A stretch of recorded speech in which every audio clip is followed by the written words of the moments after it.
প্রধানমন্ত্রী হবেন তিনি একই সালে দলীয় প্রধানের দায়িত্বে থাকতে পারবেন না। এই পরিবর্তন বিরাট ব্যাপার।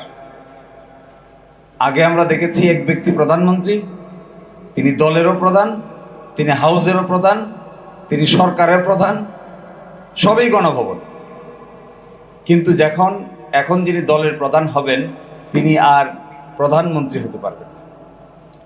খুব ইম্পর্টেন্ট প্রশ্ন। আরেকটা বড় প্রশ্ন এখানে হয়ে গেছে, এসে যাচ্ছে, 10 বছরের বেশি কেউ ওই পাওয়ার স্ট্রাকচারের প্রাইম মিনিস্টার থাকতে পারবেন না, বিরতি দেয় হোক আর একটা না হোক। বিরাট পরিবর্তন। একবার চিন্তা করেন, যতই অসুবিধাজনক শাসন আসুক না কেন, যত কঠিন শাসকেরই জন্ম হোক না কেন, 10 বছরের বেশি না, 10 বছর পরে তিনি ইনভ্যালিড হয়ে যাবে। সাংঘাতিক প্রশ্ন।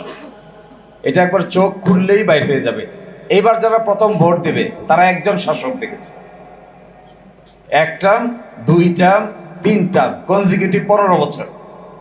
কিন্তু এখন যে পরিবর্তনের সূচনা করা হচ্ছে সেখানে 10 বছর পরে অটো ওই ব্যক্তি ইনভ্যালিড হয়ে যাবে, কনস্টিটিউশনালি বার্ড হয়ে যাচ্ছে। বিরাট স্ট্রাকচারাল ডিজাইন পরিবর্তন হয়ে যাচ্ছে। পার্লামেন্টের 2টা হয়ে যাবে, একটা হয়ে যাবে উচ্চ কক্ষ, একটা হয়ে যাবে নিম্ন কক্ষ। উচ্চ কক্ষ গঠিত হবে, নিম্ন কক্ষের নির্বাচনে যে পার্সেন্টেজ হবে এই পার্সেন্টেজ অনুযায়ী উচ্চ কক্ষ গঠিত হবে। কোনো দল যদি 5% পায়, 5%-এর বিনিময়ে তিনি 100 আসনের মধ্যে 5 জন পাবেন। কোনো দল যদি 20% পায়, 100 আসনের এগেইনস্টে তিনি 20টা আসন পাবেন।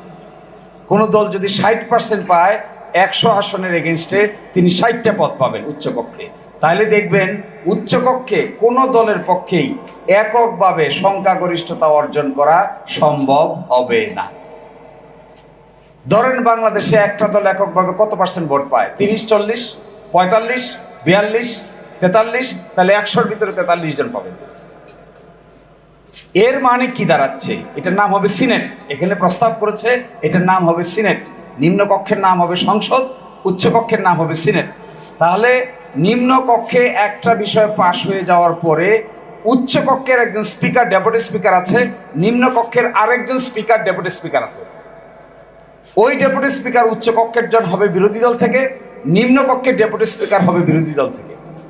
আর্টিকেল 70-এর ব্যাপারে বলছে 2টা ছাড়া বাকি সব নিজস্ব পার্টির বিরুদ্ধে ভোট দিতে পারবে। স্বাধীনতা পাচ্ছে সংসদরা, সাংসদরা স্বাধীনতা পাচ্ছে, সংসদ সদস্যরা লিবারেটি পাচ্ছে। এক হলো অর্থ বিল আর একটা হলো নো কনফিডেন্স। এই 2টা ছাড়া বাকি সব জায়গায় দলের বিরুদ্ধে ভোট দিতে পারবে।